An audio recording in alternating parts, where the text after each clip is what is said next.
Hello, welcome to another episode of Africa This Month on Ominira TV.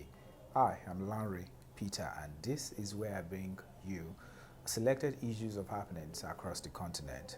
So let's go to Zimbabwe, where the government have halted trading at the stock exchange and banned mobile money services, given the reasons that mobile money agents are sabotaging the government's efforts to maintain a stable foreign exchange rate. About 11 million people use mobile money services in Zimbabwe, and it accounts for about 84% of all transactions in that country. This means that banning mobile money services will not only hurt individuals but will also cause problems for businesses. But there are reports that the decision was reached because of pressures from the military, who are becoming impatient of President Mnangagwa's regime. And that's owing largely to the high inflation rate in Zimbabwe, the crash of the currency, and shortage of food and fuel. Obviously, it's not the best of times in Zimbabwe, but I do not believe that we need to solve a problem with another problem. Given that mobile money payment is becoming an indispensable part of transaction in Africa, I hope that the government in Zimbabwe will undo this decision and take a cue from Kenya, South Africa, Nigeria, and other countries who are already adopting mobile money services, because banning mobile money services in the country is a step back from development. And that brings me to my second story, which is from Gabon, where the members of parliament have proposed an amendment to the penal code that criminalizes homosexuality as an offense against morality. You may need to know that until July 2019, when the law was made, homosexuality was neither permitted nor prohibited in Gabon, which means that this amendment will restore the fundamental human right of Gabonese to love freely without condemnation. Although this is causing division in the country, and the issue is now being put forward to the Senate. However, we'll keep our fingers crossed and see how this pans out.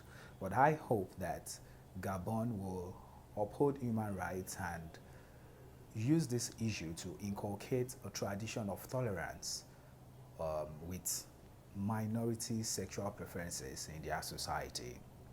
So this brings me to my next story from Nigeria, where the World Bank has approved a $750 million loan to reform Nigeria's power sector.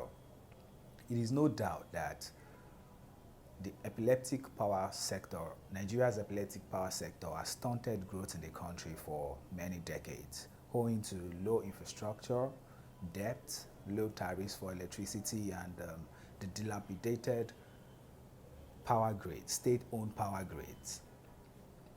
So after many years of ongoing talks to reform the sector, the World Bank has approved this loan, which is meant to limit tariff shortfall, protect the poor from price adjustment, and to increase power supply.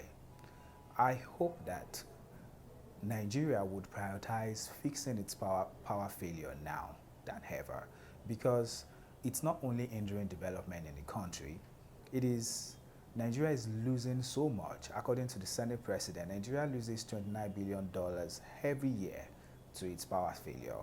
And if Nigeria fixes this once and for all, it will boost the economy, it will improve the lives of Nigerians, and it will improve doing business in the country. So this brings me to the last story, which is from Algeria, where the country is reviewing its finance law, is looking to review its finance law by ending the 5149 rule that governs foreign investment in the country. The 5949 rule was established in 2009 in Algeria, and it simply means that for foreign investors to own a company in Algeria, you have to form a joint venture with an Algerian company, and you cannot own more than 49% of that company. This 5949 rule has reduced foreign investment in Algeria over the years, and the new government now, in its economic recovery plan, is looking to pen this rule, although it is still uncertain whether this will happen because this isn't the first time that it has been planned to come to an end.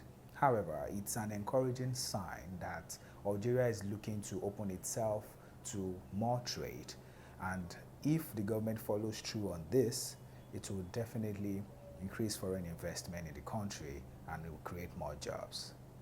Well, it is on that note that I bring to an end this episode of Africa This Month. I hope that you found it interesting, and please subscribe to our YouTube channel and share this with your friends. Thank you.